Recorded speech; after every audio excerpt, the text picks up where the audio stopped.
The bruise around her left eye had turned a sickening shade of purple and yellow by the time the train lurched to a stop at Gunnison station. And Thea Winters knew that everyone on the platform would see it the moment she stepped into the harsh Colorado sunlight. She pulled her shawl tighter around her shoulders, not because the September air was cold, but because she needed something to hold on to, some small comfort as she faced whatever waited for her in this strange mountain town. The year was 1884, and she had traveled nearly 800 miles from Kansas City with nothing but a carpet bag, $17 sewn into her petticoat, and the clothes on her back. The conductor offered his hand as she descended the metal steps, his eyes carefully avoiding the injury that marked her face. Thea appreciated his discretion even as shame burned through her chest. She had left in the middle of the night 3 days ago, slipping out of the boarding house where she had been staying with her husband of barely 6 months. Former husband, she corrected herself. She would never go back to Martin, not after what he had done. Not after the drinking had gotten worse, and his fists had become as familiar as his kisses once were. The platform was busy with afternoon travelers and locals collecting freight. Thea stood there, slightly lost, as people moved around her with purpose. She had written to her cousin Sarah about coming to Gunnison, but the letter had been sent only a week ago, and she had no idea if it had even arrived. Sarah had married a shopkeeper here 2 years prior, but Thea had lost the exact address and knew only that the store was somewhere on Main Street. "Miss, you cannot stand there. You are blocking the way." A railway worker gestured impatiently at her. Thea moved quickly, stumbling slightly over her skirts as she headed toward the edge of the platform. She set her carpetbag down and looked around, trying to get her bearings. Gunnison was larger than she had expected, with buildings stretching in neat rows and the massive peaks of the Rocky Mountains rising in every direction. The town sat in a valley, and the air was thinner here than what she was used to, making each breath feel slightly inadequate. "That is quite a shiner you have got there." The voice came from her left, and Thea turned to see a man leaning against a wooden post. He was tall, well over 6 feet, with dark hair that curled slightly at his collar and eyes the color of creek water in summer. He wore dusty work clothes, leather chaps over denim pants, and a brown hat pushed back on his head. A cowboy, clearly, though something in his bearing suggested he was more than just a ranch hand. He could not have been more than 25 or 26, she guessed, only a few years older than her own 22 years. "Excuse me," Thea said, her hand instinctively moving toward her face. "Your eye." He pushed off from the post and walked toward her, moving with an easy grace that spoke of someone comfortable in his own skin. "Whoever gave you that, I hope they look worse. It is none of your concern, sir." Thea lifted her chin, trying to summon dignity she did not feel.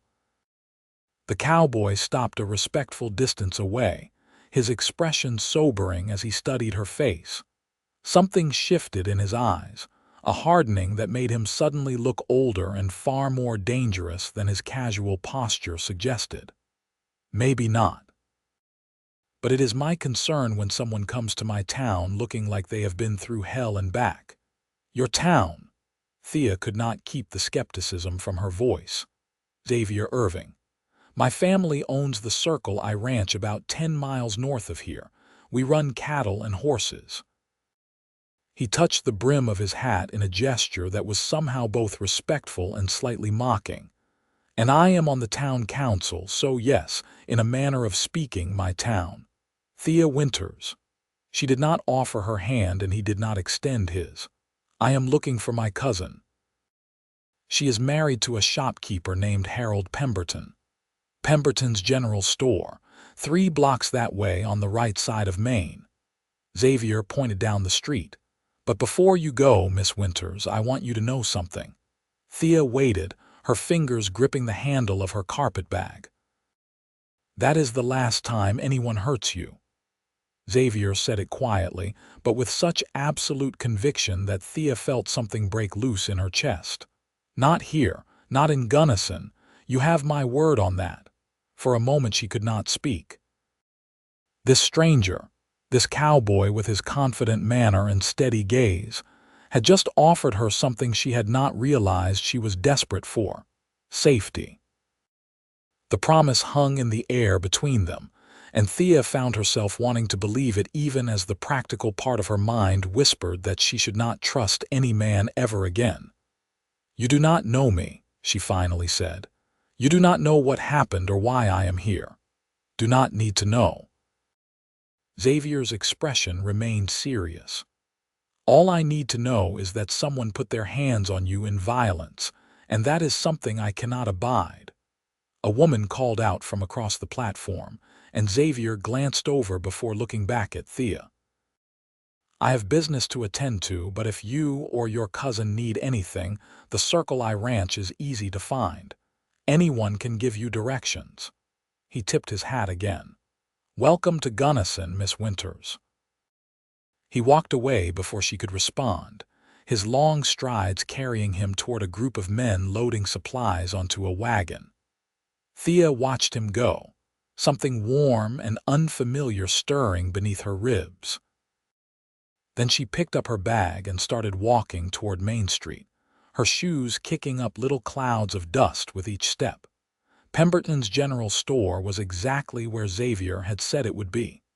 A tidy building with large windows displaying everything from bolts of fabric to farming equipment. A bell jangled as Thea pushed open the door, and the familiar smell of coffee and dried goods washed over her. A man stood behind the counter helping an elderly customer, but before Thea could say anything, a squeal came from the back of the store. "Thea! Oh my goodness, Thea!" Sarah Pemberton rushed forward, her blonde curls bouncing and her face bright with surprise. Then she got close enough to see the bruise, and her expression shifted to horror. "Dear God, what did he do to you?" Thea had thought she was done crying. She had wept on the train until she had no tears left, had promised herself that she would be strong and composed when she arrived. But the genuine concern in her cousin's voice undid her completely. And suddenly, she was sobbing in Sarah's arms while the other customers pretended not to notice. "Come on, come upstairs." Sarah guided her toward a door at the back of the store, calling to her husband that she would return shortly. They climbed a narrow staircase to the apartment above the shop, a cozy space with lace curtains and comfortable furniture. Sarah settled Thea on the sofa and pressed a handkerchief into her hands. "Tell me everything." So Thea did. She explained how she had met Martin Carver at a church social, how he had been charming and attentive during their courtship, how things had changed after the wedding, slowly at first and then with terrifying speed. The drinking, the accusations, the way his love had curdled into possession. And finally, 3 nights ago, when he had come home drunk and angry about money she had spent on groceries, the moment when his fist had connected with her face for the first time. "I left while he was sleeping," Thea said, her voice hoarse. "I took what I could carry and I walked to the station. I used almost all of my money for the train ticket. I am so sorry to arrive on your doorstep like this, Sarah. I had nowhere else to go." "You did exactly the right thing." Sarah gripped her hands tightly. "You are staying with us. Harold will not mind at all. We have a spare room and you can stay as long as you need. I need to find work. I cannot impose on your charity. We will figure that out. First, you need to rest and recover." Sarah stood and moved toward the kitchen. "Let me make tea, and then you are going to lie down. You look exhausted." Thea did not argue. The journey had drained her, and the emotional release of finally telling someone the truth had left her feeling hollow. She accepted the tea gratefully and let Sarah fuss over her, grateful beyond words for the kindness. But even as she sipped the hot liquid, She found her thoughts drifting back to the cowboy at the train station, to the way he had looked at her bruised face and made that promise. That is the last time anyone hurts you. The next few days passed in a blur of rest and quiet domesticity. Sarah's husband Harold turned out to be a gentle man with kind eyes and a ready laugh, and he welcomed Thea into their home without hesitation. The spare room was small but comfortable, with a window that looked out over Main Street and let in the bright Colorado sunshine each morning. Thea helped around the store when she felt up to it, organizing shelves and assisting customers, trying to make herself useful and earn her keep. The bruise on her face faded slowly from purple to green to yellow, and with each passing day Thea felt a little more like herself. Or perhaps not like her old self, but like someone new, someone stronger. She had made the hardest decision of her life in leaving Martin, and she had survived. That knowledge sat inside her like a small flame, warming her from within.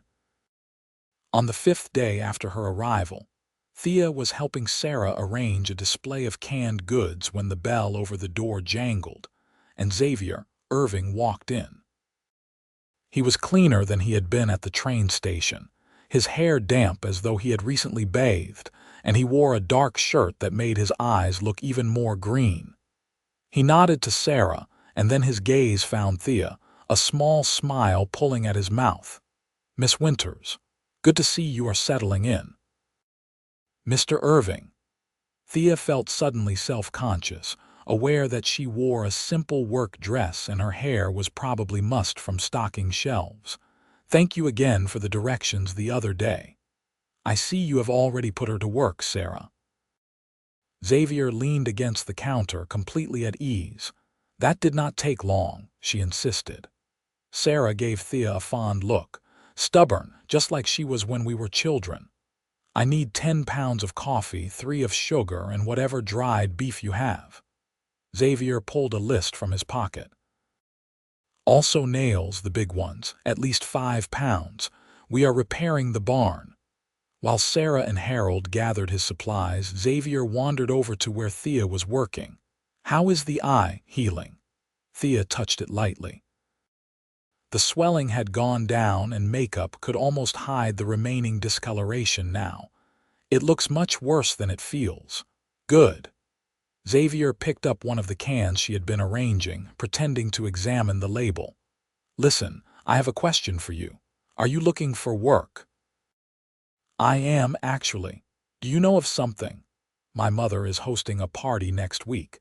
Nothing too fancy, just a gathering for some of the local ranchers and town folks.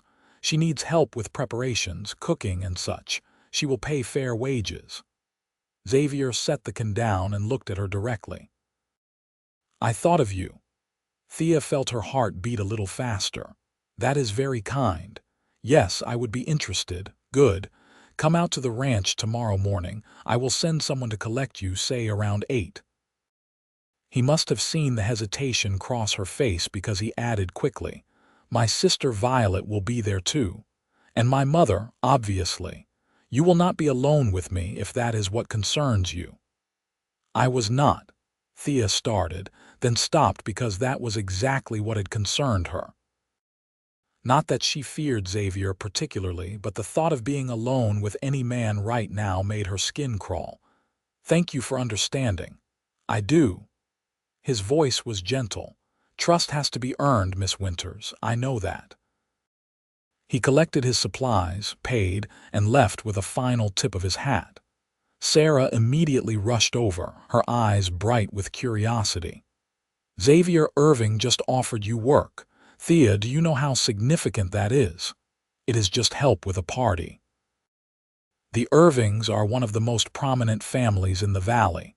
They have been here since before Gunnison was even properly established. If Catherine Irving likes you, it could mean steady work and good connections. Sarah gripped her arm. "This is wonderful." Thea was not sure how she felt about it. Part of her was grateful for the opportunity, but another part felt uneasy about accepting help from Xavier. She barely knew him, and yet he kept appearing in her life like some kind of guardian angel. It felt too easy, too convenient. But she needed the money, and she could not live off Sarah's charity forever. So the next morning, when a young man arrived with a wagon and introduced himself as Miguel, one of the Circle I Ranch hands, Thea climbed aboard without complaint. The ride to the ranch took nearly an hour, following a winding road that led north through the valley.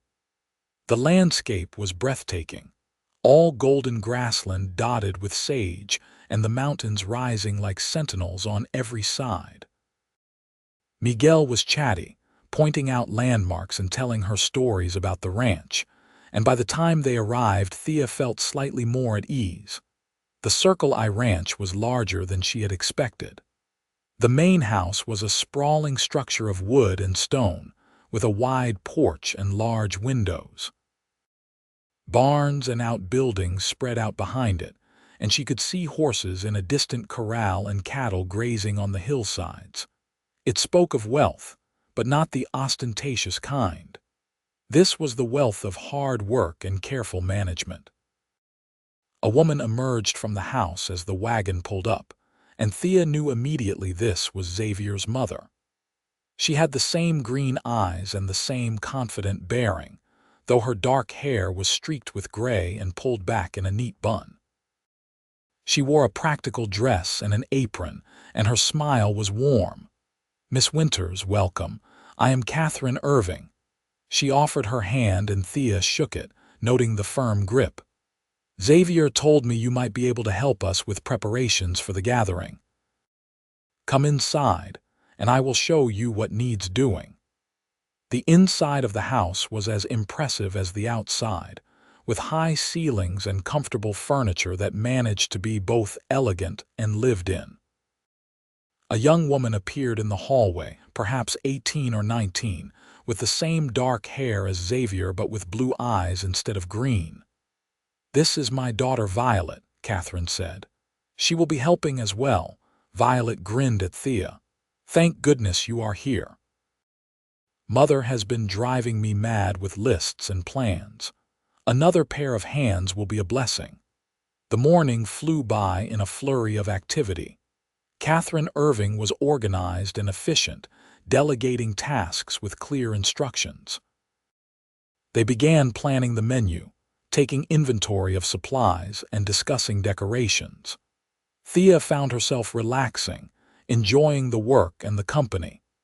Catherine treated her like a valued helper rather than hired staff, asking her opinions and listening to her suggestions. Violet was bubbly and talkative, full of stories about the ranch and the local gossip. Around noon, Xavier came in from the fields, dusty and tired but smiling when he saw them all working in the kitchen. "Looks like you have everything under control." "No thanks to you," Violet teased. "You just get to avoid all the actual work. I am managing a ranch." Xavier snagged a piece of bread from the counter, dodging when his mother swatted at his hand. "That is work. Sit down, all of you. Lunch is ready." Catherine had prepared a simple meal of stew and fresh bread, and they gathered around the large kitchen table. It was comfortable and easy, the conversation flowing naturally. Xavier sat across from Thea, and she found herself watching him when she thought he was not looking, noticing the way he listened when his mother spoke, the gentle teasing with his sister, the respect he showed everyone around him. "So, Miss Winters," Catherine said as they were finishing their meal, "Xavier mentioned you arrived in Gunnison recently. Are you planning to stay?" "I hope to," Thea said carefully. "I am staying with my cousin at present, but I need to find steady work and eventually a place of my own." "What sort of work are you looking for? Beyond helping old ladies with parties, that is." Catherine's eyes were kind but shrewd, assessing. "I can cook and clean. I have experience with sewing and mending. I worked in a dress shop for a while before I married." Thea stopped, realizing what she had said. "You are married?" Violet looked surprised. "I was." Thea met Catherine's gaze steadily. "I left my husband. He was not a good man." The words hung in the air for a moment, then Catherine reached across the table and patted Thea's hand.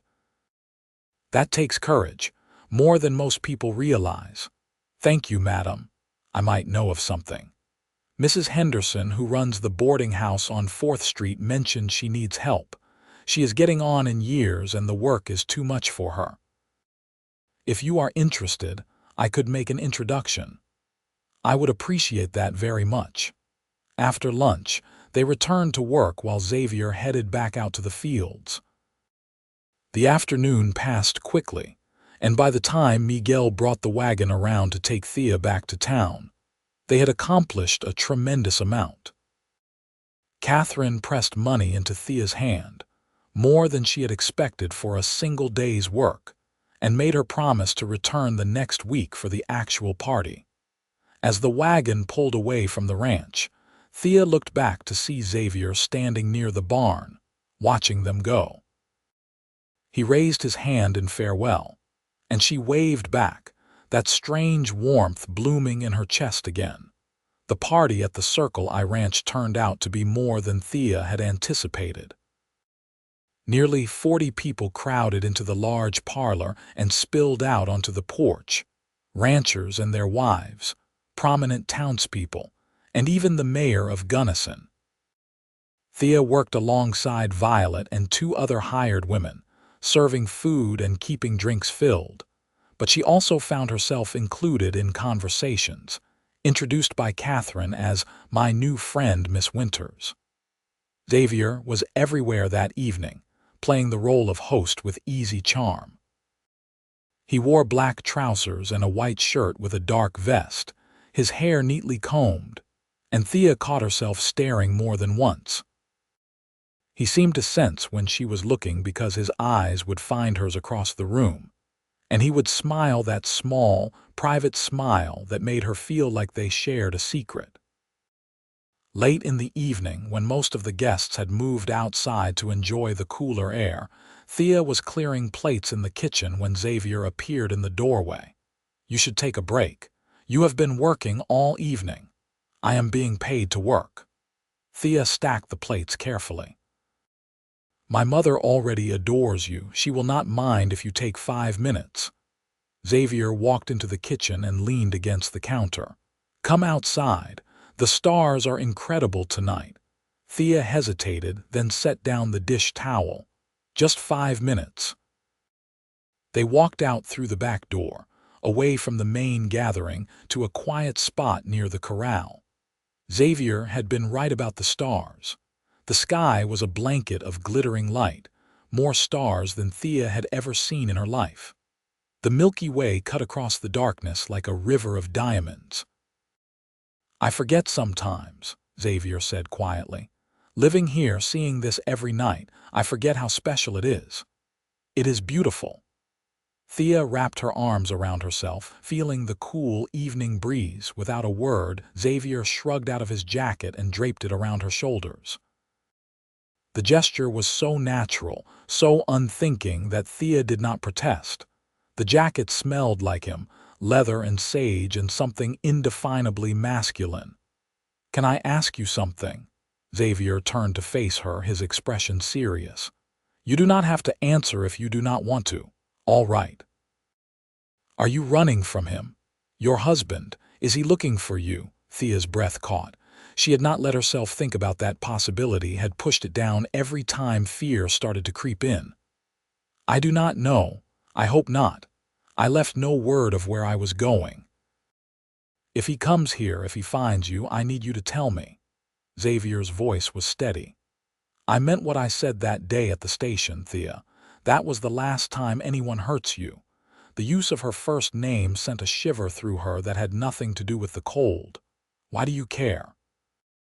"You do not know me." "Maybe I want to." He said it simply, without artifice. "Maybe from the moment I saw you step off that train, brave and scared and trying so hard to be strong, I wanted to know you." Thea's heart was pounding now. "Xavier, I am not ready for this, for anything like this. I am barely free of one man. I cannot just, I know." He held up his hands. "I am not asking for anything, Thea. I am just being honest about what I am feeling. You set the pace. You decide what happens if anything happens. I just want you to know that I am here and I am not going anywhere." They stood there in the starlight, the sounds of the party a distant murmur, and Thea felt something shift inside her. This man, this cowboy who had made her a promise, was offering her something she had never had before: choice. He was not demanding or pushing. He was simply being honest and letting her decide. "I should get back to work," she finally said. "Keep the jacket. It looks better on you anyway." Xavier smiled and gestured toward the house. "After you." As autumn settled over the valley and the aspens turned gold in the high country, Thea's life began to take on a new shape. Xavier Irving had indeed introduced her to Mrs. Henderson, and Thea had secured a position helping run the boarding house. The work was steady, the pay was fair, and Mrs. Henderson was a kind employer who did not pry into Thea's past. She was even able to rent a small room on the top floor of the boarding house, finally achieving the independence she craved. But it was the Circle I Ranch that drew her back again and again. Catherine continued to find reasons to hire her, bringing her out to help with various projects. Sometimes it was preserving vegetables from the garden, sometimes mending clothes or helping Violet with her wardrobe. Thea suspected Catherine was inventing work just to bring her around, but she was grateful for it. The ranch had become a sanctuary, and the Irving family had become friends, especially Xavier. He found excuses to be wherever she was working, appearing to ask his mother a question or help move something heavy.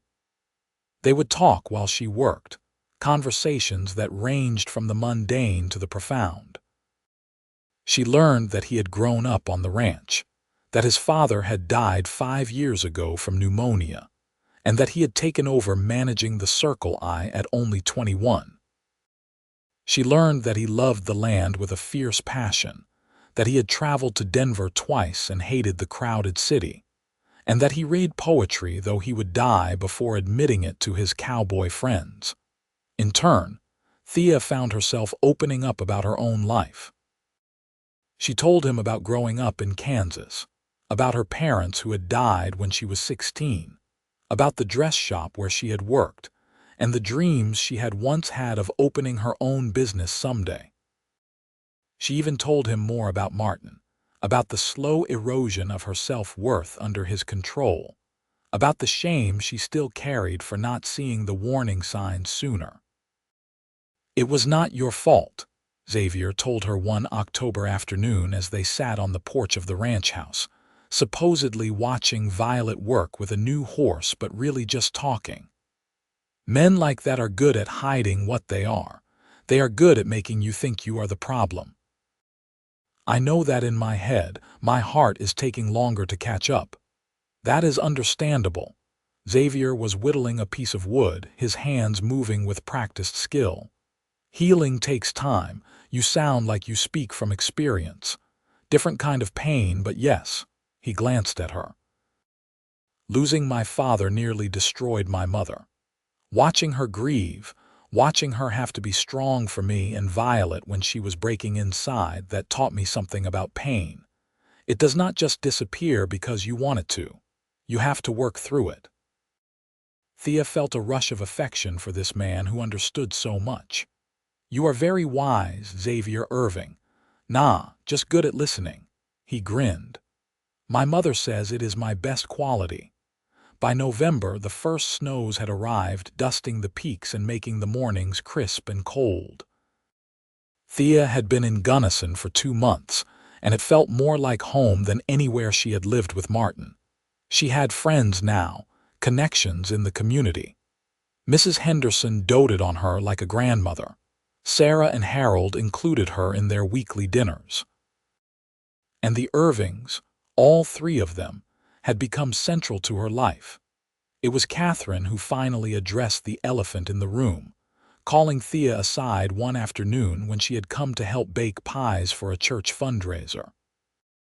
"My son is in love with you," Catherine said without preamble as she rolled out dough. Thea nearly dropped the bowl of apples she was peeling. "Mrs. Irving, I do not bother denying it. It is obvious to anyone with eyes. What I want to know is how you feel about him." Catherine's gaze was direct but not unkind. "I care for him." Thea set down the bowl carefully. "More than I expected to care about anyone again, but I am afraid." "Of what?" "Of making the same mistake, of trusting the wrong person, of ending up back where I was." The words tumbled out. "Martin was charming too at first. How do I know Xavier is different? You cannot know for certain. That is the risk of love, my dear. We can never be completely sure." Catherine dusted flour off her hands. "But I can tell you this. My husband was the finest man I ever knew. He treated me with respect and kindness every day of our marriage. Xavier is his father's son in all the ways that matter. He would never raise a hand to a woman. He would cut off his own arm first. You are his mother. Of course you would say that."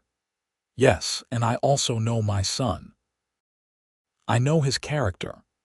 Catherine moved closer, her expression gentle. "But you are right to be cautious, Thea. Trust is earned, and you have every reason to guard your heart. All I am saying is, do not let fear make your decisions for you. Xavier is patient. He will wait as long as you need him to wait." The conversation stayed with Thea over the following weeks. She found herself watching Xavier differently, paying attention to how he treated people. She noticed that he was respectful to everyone, from the youngest ranch hand to the oldest townsperson. She saw how he never lost his temper, even when things went wrong. She observed the way animals trusted him, how horses would calm under his hands and even the barn cats sought him out for attention. She was falling in love with him. She could no longer deny it, even to herself. The realization was terrifying and exhilarating in equal measure. The first major snowstorm of the season hit in mid-November, and Thea found herself stranded at the ranch. She had come out to help Violet with some sewing, intending to return to town before evening, but the weather had turned vicious with frightening speed. Catherine immediately insisted she stay the night, refusing to let Miguel attempt the dangerous journey back to Gunnison. "We have plenty of room," Catherine said firmly. "You can use the guest room on the second floor. I will lend you a nightgown and you can head back in the morning when the roads are safer." So Thea found herself experiencing the ranch in a new way, eating dinner with the family in the cozy dining room while wind howled outside and snow piled against the windows. Afterward, they sat in the parlor, Catherine with her knitting, Violet with a book, and Xavier pretending to review account ledgers but really just watching the fire. Thea worked on the embroidery she had brought, feeling oddly content despite being snowbound. "I am going to bed," Violet announced around 9 o'clock. "This storm has made me sleepy." Catherine followed soon after, patting Thea's shoulder as she passed. "Do not stay up too late. Help yourself to anything you need." Then it was just Thea and Xavier, alone in the flickering firelight. The intimacy of the moment was not lost on Thea, but she did not feel afraid. If anything, she felt safe, cocooned against the storm with this man who had never been anything but kind to her. "This is nice," Xavier said after a while, "having you here. It is nice being here." Thea set down her embroidery. "Your family has been so good to me, Xavier. I do not know how to repay that kindness." "You do not need to repay anything. We do it because we care about you." He paused. "Because I care about you." Thea's breath caught. They had been dancing around this for weeks, months even, but Xavier had always held back, giving her space. Now, with the storm raging outside and the firelight casting shadows on his face, she felt the words rising up inside her. "I care about you too," she said quietly. "More than I thought I could care about anyone." Xavier stood and crossed to where she sat, kneeling in front of her so they were at eye level. Thea, I want you to know something. I am not going to push you or rush you, but I also need to be honest. I am falling in love with you. Actually, I think I already have fallen. And if you need more time, I will give it to you. If you need space, I will respect that. But if you are willing to take a chance on me, on us, then I promise you I will spend every day earning your trust. Thea reached out and touched his face, her fingers trembling slightly. I am scared. I know. But you are also the bravest person I have ever met. You left everything behind to save yourself. You started over in a strange town with nothing but courage. Xavier covered her hand with his. If you can do that, maybe you can find the courage to let yourself be happy. What if I am broken? What if Martin damaged me too much? You are not broken. You are healing, and that is different. Xavier's voice was fierce. And even if you were, even if you had scars and cracks all through you, you would still be beautiful to me. You would still be worth everything. The tears came then, but they were not tears of sadness. Thea leaned forward and rested her forehead against Xavier's, letting herself feel the connection between them. I want to try, she whispered. I want to see where this goes. Xavier pulled back just enough to look at her, his eyes searching her face. Are you sure? No. But I am willing to find out. He smiled then, that full genuine smile that transformed his whole face, and Thea felt her heart flip in her chest. Can I kiss you? The fact that he asked, that he waited for her permission, meant everything. Yes. Xavier cupped her face gently, mindful of where the bruise had been, though it had long since faded, and kissed her. It was soft and sweet, and nothing like the demanding kisses Martin had given her. This was a question rather than a demand, an invitation rather than a claim. Thea kissed him back, letting herself melt into the warmth and safety of it. When they finally pulled apart, both slightly breathless, Xavier rested his forehead against hers again. I am the luckiest man in Colorado. We have not even courted yet. You might change your mind. Not a chance. Xavier stood and offered her his hand. But we should probably get some sleep. My mother will be scandalized if she finds us down here alone. Thea laughed and let him pull her to her feet. They stood there for a moment, hands linked, neither wanting to break the connection. Then Xavier walked her to the bottom of the stairs, kissed her hand like a gentleman from a storybook, and watched as she climbed to the second floor. In the guest room, wrapped in Catherine's borrowed nightgown, Thea lay in bed listening to the storm and touching her lips where Xavier had kissed her. For the first time in longer than she could remember, she felt hope. Real, solid hope that maybe she could have the life she wanted.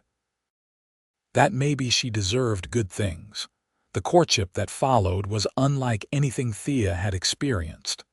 Xavier was attentive but never overwhelming, romantic but never pushy. He brought her flowers from the high meadows, wildflowers preserved despite the winter cold. He took her on rides through the valley, showing her his favorite places. He read her poetry by the fire and made her laugh with stories about the antics of ranch life. But he also respected her boundaries. When she had bad days, when memories of Martin made her withdraw, Xavier gave her space. He never pressured her for more than she was ready to give, never made her feel guilty for needing time. And slowly, day by day, Thea felt the walls around her heart beginning to crumble. December brought deep snow and bitter cold, but it also brought joy. Thea spent Christmas with the Irvings, experiencing the warmth of a real family celebration. Catherine cooked an elaborate meal. Violet gave her a beautiful shawl she had knitted herself. And Xavier presented her with a leather-bound journal, the pages blank and waiting. For your thoughts, he said as she traced the embossed cover. Or your dreams. Or your plans for that dress shop you want to open someday. Whatever you want to fill it with. Thea had kissed him in front of his entire family, too moved to care about propriety. Catherine and Violet had exchanged knowing looks and smiled. It was in January, 3 days after the new year of 1885 began, that everything changed. Thea was working at the boarding house, changing linens in one of the rooms, when Mrs. Henderson called up the stairs. "Thea, dear, there is someone here to see you." Something in Mrs. Henderson's voice made Thea's stomach clench. She walked slowly down the stairs, each step heavy with dread. And there, standing in the front parlor of the boarding house, was Martin Carver. He looked worse than she remembered. Thinner, with dark circles under his eyes and an unhealthy pallor to his skin. But his eyes were the same, that cold, calculating look that had always preceded the worst of his behavior. "Hello, Thea." His voice was measured, carefully controlled. "I have been looking for you." Thea gripped the banister. "How did you find me?" "I have my ways. Your cousin's husband bought supplies from a merchant in Kansas City. The merchant mentioned him in conversation with a mutual friend who mentioned it to me." Martin stepped closer. "Did you really think you could just run away? That I would not come after what belongs to me? I am not your property." Thea's voice shook but held steady. "We are done, Martin. I am not coming back. That is not your decision to make. You are my wife. Mrs. Henderson, could you please fetch the sheriff?" Thea kept her eyes on Martin. "And send someone to the Circle I Ranch. Ask for Xavier Irving." "Now, why would you do that?" Martin's false calm was cracking. "We can discuss this like civilized people, Thea. You made a mistake running off like that. I am willing to forgive you if you just come home. The only mistake I made was marrying you in the first place." Thea felt a surge of courage. She was not the same broken woman who had left Kansas City. She had found herself here, had built a life. She had people who cared about her. "Leave, Martin. Leave Gunnison and never come back." "You are coming with me." Martin lunged forward, grabbing her wrist hard enough to bruise. Thea opened her mouth to scream but did not get the chance. The front door slammed open and Xavier strode in like an avenging angel. His eyes took in the scene instantly, landing on Martin's hand around Thea's wrist. "Let her go." Xavier's voice was deadly quiet. Martin sneered. "Who are you, the man who is going to break your arm if you do not release her in the next 3 seconds? Xavier took a step forward. "1. She is my wife. This is none of your business. 2. Xavier's hands were clenched into fists. Martin must have seen something in Xavier's face because he released Thea and stepped back. "This is not over." "Yes, it is." Xavier moved to stand between Thea and Martin. "You are going to leave. You are going to get on the next train out of Gunnison, and you are never going to come near Thea again." "Or what? You will beat me up. I can press charges for assault. Try it." Xavier smiled, but there was no humor in it. "See how far you get in this town. Everyone here knows what you did to her, Carver. They saw the bruise you gave her, and they do not take kindly to men who hit women. So you can try to cause trouble, or you can save yourself the embarrassment and leave with what little dignity you have left." The sheriff arrived then, a grizzled man in his 50s who took one look at the scene inside. "Let me guess. This is the husband," was the husband, Thea said firmly. "I want him gone, Sheriff. Can you make sure he leaves town? Be my pleasure, Miss Winters." The sheriff put a hand on Martin's shoulder. "Come on, I will escort you to the station personally. Train leaves in 2 hours. Martin looked at Thea one last time, and she saw the anger there, the hatred, but she also saw the defeat. He had lost, and he knew it. "You will regret this." "The only thing I regret is wasting 6 months of my life on you." Thea lifted her chin. "Goodbye, Martin." The sheriff let him out, and the moment the door closed, Thea's legs gave out. Xavier caught her, holding her steady as she shook with reaction. "I have got you. You are safe. He is gone." "How did you know to come?" Thea clung to him. "Miguel was in town and saw some stranger asking questions about you at the general store. He came and got me right away." Xavier stroked her hair. "I would have been here sooner, but my horse threw a shoe and I had to borrow one from the livery." Thea pulled back enough to look at him. "Xavier, that man you promised that day at the station that it was the last time anyone would hurt me. You kept that promise. Always." Xavier cupped her face gently. "Always, Thea, for the rest of my life if you will let me. I love you." The words came out in a rush, unstoppable. "I am completely in love with you and I do not want to wait anymore. I do not want to be careful or scared. I just want to be with you." Xavier's smile was like the sun breaking through clouds. "Marry me." "What? Marry me?" "Not right now, not until you are ready, but someday, when you feel safe, when you know for certain. Marry me and let me spend the rest of my life loving you." Xavier's eyes were bright with emotion. "Say yes, Thea, please say yes." Thea thought about everything that had brought her to this moment. The pain and fear, the courage it had taken to leave, the kindness she had found in this mountain town. She thought about this man who had promised to protect her and had kept that promise. This man who had been patient and gentle and had never asked for more than she could give. This man who had shown her what real love looked like. "Yes," she whispered. "Yes, I will marry you." Xavier kissed her then, right there in Mrs. Henderson's parlor, deep and thorough and full of promise. And when they finally broke apart, both laughing and breathless, Thea knew she had finally found her home. The wedding took place in April, when the wildflowers were blooming across the valley and the mountains were still capped with snow. It was a small ceremony, held at the ranch with the peaks as a backdrop. Sarah and Harold came, along with Mrs. Henderson and Violet and Catherine. Some of the ranch hands stood as witnesses, along with neighbors and friends from town. Thea wore a dress that she and Violet had sewn together, simple but beautiful ivory silk with lace at the collar and cuffs. Catherine had given her a cameo that had belonged to Xavier's grandmother. And Xavier, standing at the makeshift altar in his best suit, looked at her like she was the most precious thing in the world. The preacher from Gunnison performed the ceremony, his words about love and commitment ringing out clear in the mountain air. But Thea barely heard them. She was too focused on Xavier, on the way his hands trembled slightly as he slid the gold ring onto her finger, on the emotion in his voice as he repeated his vows. "I promise to love you, honor you, and protect you for all my days," Xavier said, his eyes never leaving hers.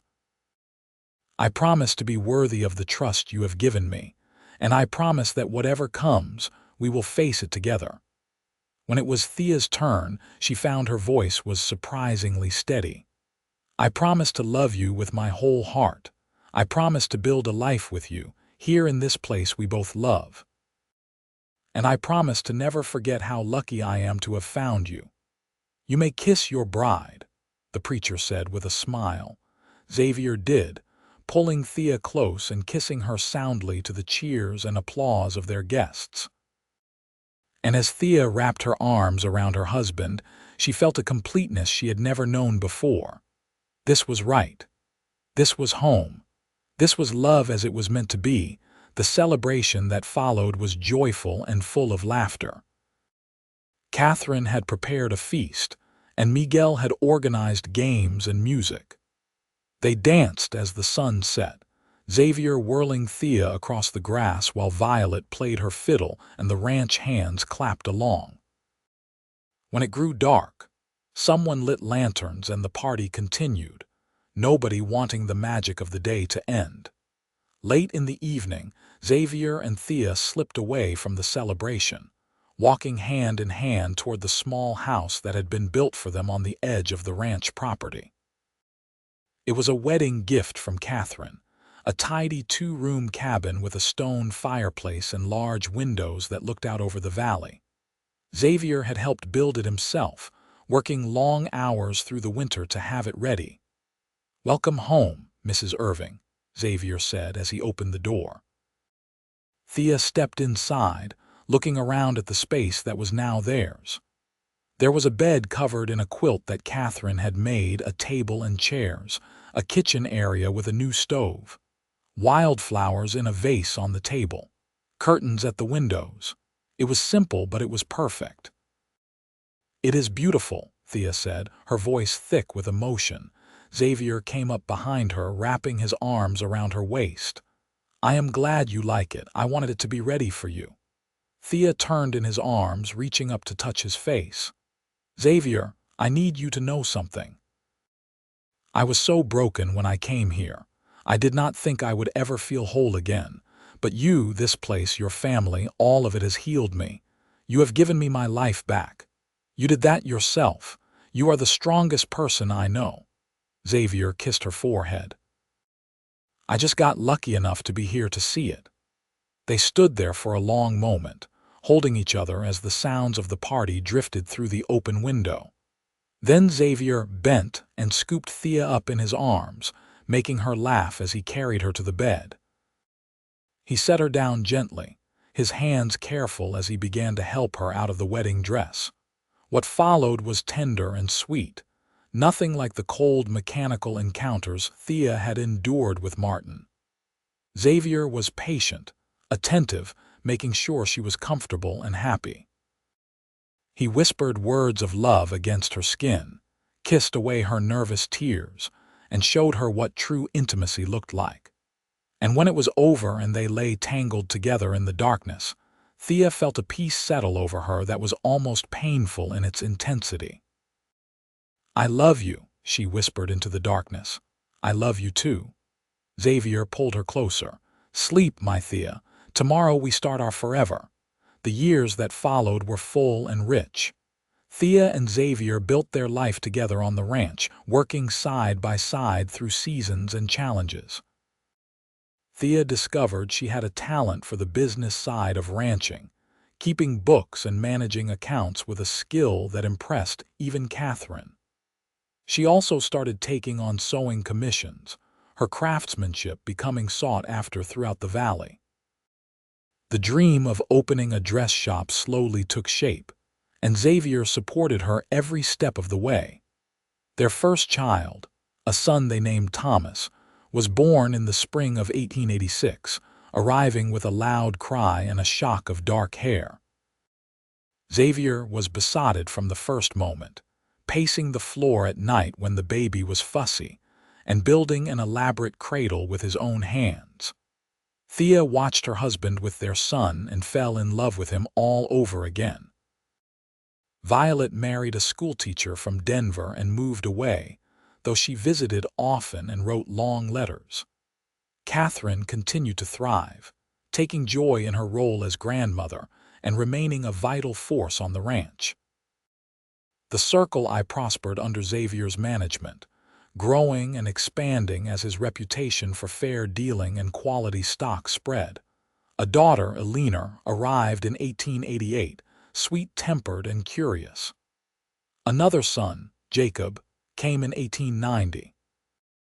The little cabin became too small and they built a larger house nearby, still on ranch property but with room for their growing family. Thea had never imagined she could be this happy, had never dreamed that life could be so full of love and laughter. There were hard times too. A harsh winter in 1889 killed part of the herd. A drought the following summer made for lean months. Catherine's health began to fail as she entered her 70s, though she remained sharp and engaged until the end. Her death in 1893 was peaceful, surrounded by family, but it left a hole in all their lives. Through it all, Xavier was her rock. He kept his promises, every single one. He loved her with a steadiness that never wavered. He protected her, not by controlling her but by supporting her dreams and standing beside her. He made her laugh on hard days and held her when she cried. And he never, not once, raised his voice or his hand in anger. Sometimes Thea would think back to that September day in 1884, stepping off the train in a strange town with a black eye and no idea what her future held. She would remember the cowboy who had looked at her bruised face and made her a promise. And she would marvel at how one moment, one encounter, could change everything. She told Xavier this one evening as they sat on the porch of their home, watching the sun set over the mountains. Their children were playing in the yard, Thomas now 7 and already talking about being a rancher like his father, Eleanor at 5 singing songs to her dolls, and Jacob toddling around with the determined focus of a 2-year-old. You ever think about that day? Thea asked, her hand in Xavier's. At the train station, all the time. Xavier squeezed her fingers. I think about how close I came to not being there. I almost sent Miguel to pick up supplies that day. If I had, I would never have met you. Fate, Thea said softly. Maybe. Or just incredible luck. Xavier turned to look at her, his green eyes still making her heart flutter even after 9 years together. But whatever it was, I am grateful for every day since. You are the best thing that ever happened to me, Thea Irving. And you saved me. In every way a person can be saved. We saved each other. Xavier leaned over and kissed her. I was just surviving before you. You taught me how to really live. As the sun dipped below the mountains and the stars began to appear, Thea rested her head on her husband's shoulder and watched their children play. She thought about the journey that had brought her here, about the pain and fear she had endured and the courage it had taken to save herself. She thought about second chances and new beginnings, about finding home in unexpected places. But mostly she thought about love. Real love, the kind that healed instead of hurt, the kind that built up instead of tearing down, the kind that kept promises and honored commitments. The kind she had found with a cowboy who had looked at a stranger with compassion and decided to be her champion. Xavier, Thea said quietly. Yes, thank you, for that day at the station, for keeping your promise, for loving me. Xavier pulled her closer, his arm strong and steady around her shoulders. Always, Thea, for the rest of our lives and whatever comes after. Always. The children's laughter rang out across the valley, mixing with the evening bird song and the gentle lowing of cattle in the distance. Inside the house, dinner was waiting. Beyond the mountains, the world continued to turn, bringing changes and challenges. But here, in this moment, on this ranch in the heart of Colorado, Thea Irving was completely and perfectly happy. She had stepped off a train with a black eye and a broken spirit, running from a man who had hurt her. And she had found a cowboy who had promised that would be the last time. He had kept that promise. More than that, he had given her a life beyond anything she had dreamed possible. Years continued to pass with the steady rhythm of ranch life. In 1895, Thea finally opened her dress shop in Gunnison, a small storefront on Main Street that quickly became the place for women throughout the valley to order custom clothing. Xavier had helped her renovate the space, building shelves and fitting rooms with his own hands. On opening day, he had stood beside her with their 4 children. Yes, another daughter named Catherine after Xavier's mother had arrived in 1893 and beamed with pride as customers flooded in. Thomas grew into a fine young man, as skilled with horses as his father, and already showing the leadership qualities that would one day make him a respected rancher in his own right. Eleanor inherited her mother's talent for sewing and her father's head for business, often helping in the dress shop after school. Jacob was the adventurous one, always climbing trees or exploring the mountains, giving his parents frequent scares but also bringing home stories that made everyone laugh. And little Catherine, sweet and gentle, loved books and animals in equal measure. The ranch continued to prosper. Xavier's reputation for honesty and quality spread beyond Colorado, and buyers came from as far as Kansas and Wyoming to purchase Circle I cattle and horses. He hired more hands, built new barns, and expanded the grazing land. But he never let success change who he was. He still worked alongside his men, still treated everyone with respect, still came home every evening to have dinner with his family. Thea's dress shop became more than just a business. It became a gathering place for women, a spot where they could talk freely and support one another. She employed several seamstresses, including 2 women who had left bad situations similar to her own. She never talked about her past openly, but somehow women in trouble found their way to her, and she always helped however she could. Sometimes it was just a listening ear. Sometimes it was money for a train ticket. Once, she hid a woman and her children in the back of the shop for 3 days until the sheriff could arrive to deal with the abusive husband. Xavier supported every bit of it, understanding in a way that most men of that era did not. He had seen what Thea had survived, had witnessed her strength and resilience. He knew that helping other women was not just charity for her. It was a way of honoring what she had endured and ensuring others had the chance to escape that she had been given. In 1898, when Thea was 36 and Xavier 39, they faced their greatest challenge. A man arrived at the ranch claiming to be a representative of Martin Carver. He carried legal documents stating that Martin had never signed divorce papers, that the marriage was still valid, and that he was entitled to half of everything Thea owned, including her share of the ranch and the dress shop. Thea's blood ran cold when Xavier showed her the papers. "He has been dead for 8 years, she said, her voice shaking. "I received word in 1890 that he died of liver failure in Kansas City. How can he suddenly have a claim? He cannot." Xavier's jaw was set in the determined way Thea knew meant he was already planning their defense. "These papers are fraudulent, or there is some mistake. We are going to fight this."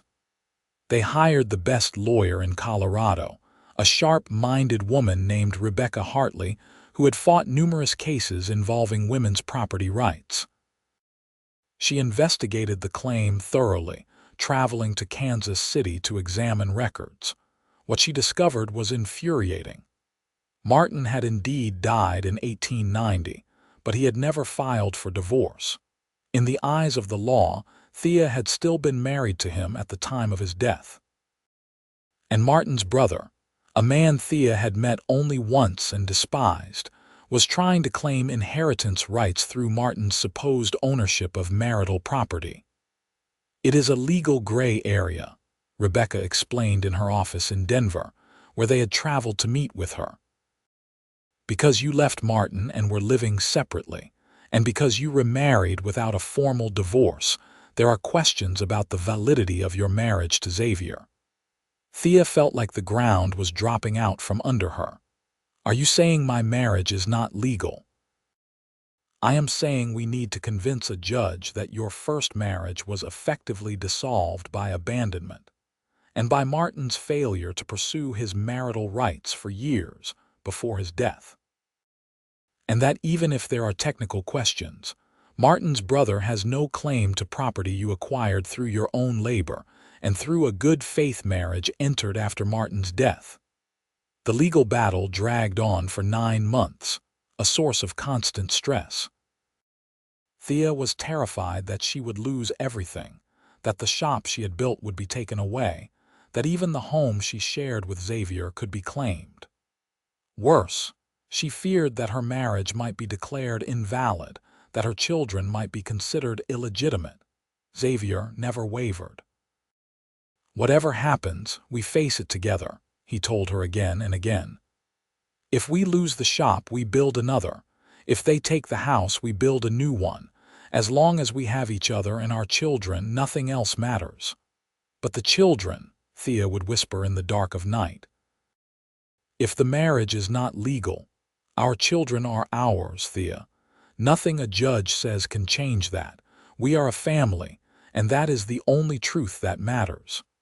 The case finally went to trial in the summer of 1899. The courtroom in Denver was packed with spectators, word having spread about the unusual case. Martin's brother, a weaselly man named Frank Carver, sat with his lawyers, confident in his claim. Thea sat with Xavier, Rebecca, and their own legal team, trying not to shake. Rebecca was magnificent. She presented evidence of Martin's abuse, testimony from people in Kansas City who had witnessed his violence. She showed records of Thea's injuries, the accounts from the doctor who had treated her. She brought in witnesses from Gunnison who testified to Thea's character, and to the years she had spent building a life with Xavier. And she argued passionately that no court should reward an abusive man's legacy by allowing his brother to profit from years of terror that had driven Thea away. The opposing lawyers argued about legal technicalities, about property rights and marital law. They tried to paint Thea as a woman who had abandoned her lawful husband and entered into a fraudulent second marriage. Frank Carver even took the stand and tried to claim that his brother had been a good man driven to drink by Thea's difficult nature. That was when Xavier lost his composure. He stood up in the courtroom and spoke directly to the judge, his voice ringing with fury. "Your Honor, I apologize for speaking out of turn, but I cannot sit silent while this man lies about what his brother did. I saw Thea Winters the day she arrived in Gunnison. I saw the bruise Martin Carver put on her face. I saw the fear in her eyes. And I have spent 15 years watching her heal from what he did to her. If this court decides that technical marital law matters more than justice, more than protecting a woman who had the courage to save her own life, then the law is a travesty." The judge banged his gavel. "Mr. Irving, you are out of order." "I know, Your Honor, but some things need to be said." Xavier sat down, reaching for Thea's hand. The trial lasted a week. Then the judge took another week to deliberate. When they finally returned to the courtroom to hear the verdict, Thea could barely breathe. Xavier held her hand tightly, and she could feel his tension matching her own. The judge was an older man with gray hair and stern features. He looked at the assembled crowd, then began to speak. "This case has required me to weigh legal technicalities against basic human decency and justice. The law is clear on certain points. Mr. Martin Carver and Miss Thea Winters were legally married. No divorce was ever finalized. Therefore, at the time of Mr. Carver's death, they were still married in the eyes of the law." Thea's heart sank. "However," the judge continued, "the law also recognizes abandonment as a form of marital dissolution. Miss Winters left Mr. Carver due to his documented abuse. She established a separate life in a separate state. Mr. Carver made no effort to locate her or reassert his marital rights for 6 years before his death. In my judgment, this constitutes abandonment and effectively dissolved the marriage." Relief began to trickle through Thea's chest. "Furthermore, Miss Winters married Mr. Irving in good faith, believing herself to be free to do so. She had been informed of Mr. Martin Carver's death and had no reason to believe her first marriage was still valid. Therefore, I find that her marriage to Mr. Xavier Irving is legal and valid. The children of that union are legitimate, and all property acquired during the marriage to Mr. Irving, including the dress shop and the Irving's home, is jointly owned by Mr. and Mrs. Irving and cannot be claimed by Mr. Frank Carver." The courtroom erupted. Thea burst into tears, and Xavier pulled her into his arms, holding her tightly as she shook with relief. Rebecca was grinning, shaking hands with their legal team. And Frank Carver stormed out of the courtroom, his lawyers scrambling to follow. "It is over," Xavier whispered into Thea's hair. "It is finally over." And it was. They returned to Gunnison as vindicated victors, their family intact and their property secure. The story of the trial spread throughout Colorado, and Thea's dress shop saw a surge in business as women came to support the woman who had fought the law and won. More importantly, it sent a message to other women in bad situations. You could leave. You could build a new life. And the law might, if you were lucky and had good people fighting for you, protect that choice. Life settled back into its comfortable rhythm. Thomas, now 16, had become Xavier's right hand on the ranch. Eleanor, at 14, was already selling her own designs in the dress shop. Jacob, at 12, had declared his intention to become a geologist and study the mountains he loved so much. And Catherine, at 9, was teaching herself to read Latin because she had decided she wanted to be a scholar. In 1902, as the new century was finding its stride, Thea and Xavier celebrated their 17th wedding anniversary. They took a rare trip alone, leaving the children in the care of capable ranch hands and Thea's employees at the shop, and traveled into the high country they both loved. They camped under the stars, cooked over an open fire, and spent days riding through meadows filled with wildflowers and forests of towering pines. One evening, as they sat by the fire watching the sun paint the peaks gold and pink, Xavier pulled something from his saddlebag. It was a small wooden box carved with intricate designs. "What is this?" Thea asked as he handed it to her. "Open it." Inside was a bracelet, delicate silver links with small turquoise stones. "Xavier, it is beautiful. I wanted to give you something to mark everything we have been through. The hard times and the good times." Xavier took the bracelet and fastened it around her wrist. "Turquoise is supposed to bring protection and strength. You have always had those qualities, but I wanted you to have a reminder." Thea looked at the bracelet, then at her husband. His hair was starting to show gray at the temples now, and there were lines at the corners of his eyes from years of squinting into the sun. But he was still the most handsome man she had ever seen, and more than that, he was the best man she had ever known. "Do you remember what you said to me that day at the train station?" she asked. "I remember every word. I said that was the last time anyone would hurt you. You kept that promise. For 18 years now, you have kept that promise." Thea took his hand. "I never thanked you properly for that. For seeing me, for caring about a stranger, for deciding that my pain mattered. You never needed to thank me. Loving you is the easiest thing I have ever done." Xavier smiled. "You made me better, Thea. You taught me what real strength looks like. You showed me that healing is possible, and that people can change their stories." They made love that night under the stars, their bodies still fitting together perfectly despite the years and the children and all the changes life had brought. And afterward, wrapped in blankets and each other, Thea felt a contentment so deep it was almost painful. "I wish I could go back," she said quietly, "and tell that scared woman stepping off the train that everything would be all right. That she would find happiness beyond anything she could imagine. She would not have believed you. She had to walk the path to get here." Xavier kissed her forehead. "But I am glad she took that first step. I am glad she was brave enough to leave, brave enough to accept help, brave enough to love again. I am glad she met a cowboy who made her promises and kept them. They stayed in the high country for a week, treasuring the time alone. But they were also eager to get home, to return to their children and the life they had built. The ranch and the dress shop were not just businesses.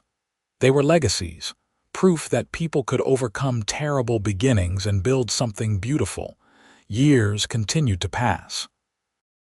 Thomas married a sweet girl from a neighboring ranch and started his own spread with Xavier's help.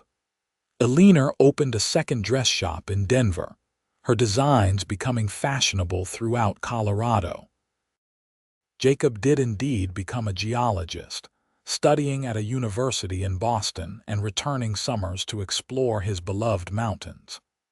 Catherine became a teacher, opening a school for girls in Gunnison, and advocating fiercely for women's education. Thea and Xavier became grandparents, watching their children build families of their own. They aged together, their dark hair turning silver, their hands growing weathered with work. But they never lost the connection that had sparked that day at the train station. If anything, it grew deeper, richer, more precious with each passing year. In 1915, on their 30th wedding anniversary, their children threw them a huge celebration at the ranch. It seemed like half of Colorado showed up, friends and neighbors and business associates, all coming to honor the couple who had built an empire on love and hard work. There were speeches and toasts, laughter and music, grandchildren running everywhere. Late in the evening, Xavier found Thea standing on the porch of their home, looking out at the party and the mountains beyond. He slipped his arm around her waist, pulling her close. "Quite a life we have built," he said. "Quite a life," Thea agreed. She was 70 now, and Xavier was 73. They had lived more than half their lives together, had weathered storms and celebrated triumphs. And through it all, he had been her constant, her partner, her love. "I have been thinking," Xavier said, "about that promise I made you 31 years ago at the train station. You kept it. Every day you kept it. I want to make you a new promise." Xavier turned her to face him, his hands gentle on her shoulders. "For however many years we have left, whether it is 5 or 15 or 50, I promise to keep loving you with everything I am. I promise to keep being grateful for the gift of you. And I promise that we will face whatever comes together, just like we always have." Tears slipped down Thea's cheeks, but they were happy tears. "I promise the same. I promise to love you until my last breath and beyond. I promise to treasure every moment we have. And I promise to never forget how lucky I am." Xavier kissed her then, soft and sweet, the kiss of two people who knew each other completely and loved what they knew. Around them, the party continued, their family and friends celebrating the love that had started with a simple promise and had grown into something extraordinary. As the stars came out and the lanterns were lit and the music played on, Thea rested her head on her husband's shoulder and thought about the journey that had brought them here. From a train platform and a black eye to this moment, surrounded by the life and love they had created together. It had not always been easy. There had been challenges and pain and moments of doubt. But there had also been joy and laughter and a deep, abiding love that had sustained them through everything. She had stepped off a train a broken woman running from violence. She had found a cowboy who had seen her pain and decided it mattered. And together, they had built something beautiful, not just a ranch or a business or even a family, though those things were precious. They had built a partnership based on respect and trust and genuine affection. They had shown that love could heal, that people could change their stories, that happy endings were possible even for those who had survived the worst. "Thank you," Thea whispered to Xavier as they stood there together under the Colorado stars. "For what? For keeping your promise. For loving me, for giving me this life. Thank you for trusting me with your heart." Xavier held her closer. "It has been my greatest honor." The party wound down eventually, guests departing with hugs and well wishes. Their children and grandchildren stayed, filling the house with warmth and noise. That night, as Thea and Xavier lay in their bed listening to the sounds of their family, she felt a peace that went soul deep. This was what happiness looked like. Not the absence of hardship, but the presence of love strong enough to weather anything. Not perfection, but the willingness to keep choosing each other day after day. Not a fairy tale, but something better and more real and infinitely more precious. Xavier's breathing evened out as he drifted to sleep, but Thea stayed awake a little longer, her hand in his, her heart full. She thought about that day at the train station one more time, about the cowboy who had made her a promise. He had said it would be the last time anyone hurt her, and he had been right. In this place, with this man, she had found safety and love and a home that went deeper than any building or piece of land. She had found her forever. And as Thea finally let sleep claim her, wrapped in her husband's arms in the house they had built together, she knew that this was the happy ending she had never dared to dream of. Not because everything had been easy, but because she had found someone who made even the hard things bearable. Not because life was perfect, but because love had made it beautiful. The cowboy had kept his promise, and in doing so, he had given her everything. The end came gently for both of them, the way good endings should. In 1921, Xavier passed away peacefully in his sleep at the age of 79, Thea beside him as she had been for 36 years. His funeral was attended by hundreds, a testament to the life he had lived and the people he had touched. Thea mourned him deeply, but without bitterness. They had been given decades together, far more than many couples ever received. She had loved him and been loved by him, and that was enough. She lived 3 more years, remaining active in the dress shop and spending time with her growing number of grandchildren and even a few great-grandchildren. She told them stories about the old days, about the Wild West when Gunnison was still rough and new, about the ranch and the challenges they had faced. And she told them about their grandfather, about the cowboy who had made a promise to a stranger and had changed her life forever. On a September morning in 1924, 40 years almost to the day after she had first arrived in Gunnison, Thea Winters Irving passed away peacefully in her sleep. She was 78 years old. Her children found her with a smile on her face, the silver and turquoise bracelet Xavier had given her still on her wrist. They buried her next to Xavier on a hillside overlooking the ranch, where the mountains rose tall and the aspens turned gold each fall. The headstones were simple, but the words meant everything. Xavier Irving, 1857–1921. Beloved husband, father, and friend. A man who kept his promises. Thea Winters Irving, 1863–1924. Beloved wife, mother, and friend.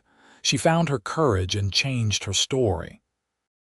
The ranch continued on, passed down through generations of Irvings who carried on the legacy of hard work and integrity. The dress shop remained a landmark in Gunnison for decades. And the story of Thea and Xavier became a legend in the valley. The tale of a woman who stepped off a train with a black eye and a cowboy who promised it would be the last time anyone hurt her. A promise kept. A love that lasted. A happy ending earned through courage and compassion, and the simple decision to be kind to a stranger. That was their story, and it was enough.